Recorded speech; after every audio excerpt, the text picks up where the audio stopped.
Ready? I think sometimes failing is just a part of life, right? So you have to fail, so you can try again and then pass, and it's going to feel that much better.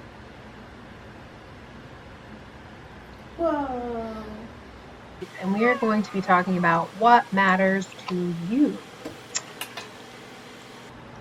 Good. Now Judy can't be mad.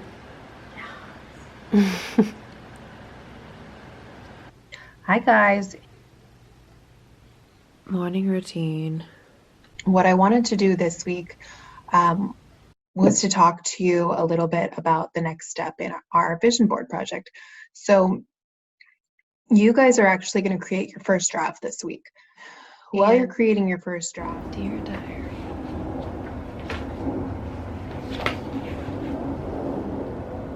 Dear diary. I have uploaded a podcast that I want you to listen to that came out from Goop, which is Gwyneth Paltrow, if you're familiar with her company's podcast. And I was just going on a walk with Katie this morning, and I decided to listen to this podcast. It sounded like what we were talking about in class, so just thought I would see what it was about. And it was called Manifesting the Life You Want. And what I think is interesting is that I want to see what you take away from it, but basically creating a vision board and taping a bunch of stuff down isn't going to make all your dreams come true. The key to all of this, to your vision, to manifesting things, to having your dreams come true, is your self-worth. You got to love yourself, you got to accept yourself. Good job. And you have to ask the universe to help you be the best version of yourself and meet you where you are. So I, number one, want you to be thinking about that while you're making your vision board. I want you to think about how your self-worth is reflected in your vision. I want you to think about how you can empower that self and how you can make that self stronger. And the other part of this message, and again, I'm going to keep it quick this week, but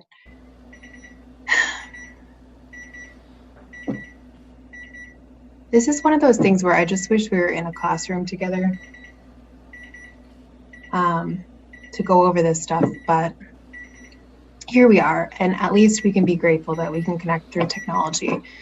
And it's kind of nice that I can just have an idea, record a video, put it up really quick. But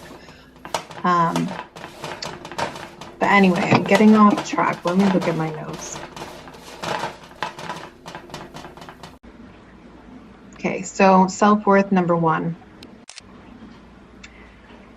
Number two. It's very, very, very important. Part of the practice of creating a vision board is, right, like you're coming up with these ideas and you're finding images that go with these ideas. And let's say, as an example, we all love, right? So let's say you want to get married and have a family and all these things. Now you can cut out some pictures of people who are getting married, people with kids, but they're just pictures. So what you can do to elevate the process is to look for an example in your real life. Look for something that's really happened, because there's something about that when you see, when you actually see that something is possible, that you can sort of retain that, and it teaches your brain that things are possible, right? So it expands your possibilities, knowing and seeing in reality a good role model or a good example of what you're looking for. Maybe your parents didn't have the marriage you're looking for, right? Or maybe they didn't go to the school you want to go to. But what you can do right now is you can find real world examples around you on the internet.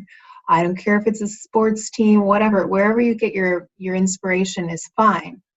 But I want you to be cognizant that the more clearly you can paint your picture for your vision board, the more realistic, the more real life experience you can pull from, the further you're going to be able to take your vision. So this week is just a week for creation, okay? And the only other thing I'm asking you to do this week is to give this podcast a listen. And I know it might seem crazy because it's literally saying vision boards are not going to manifest your dreams. But what I'm saying is that this is a good step towards our dreams, and starting to see what they might look like is a really important part of understanding what the possibilities are for you.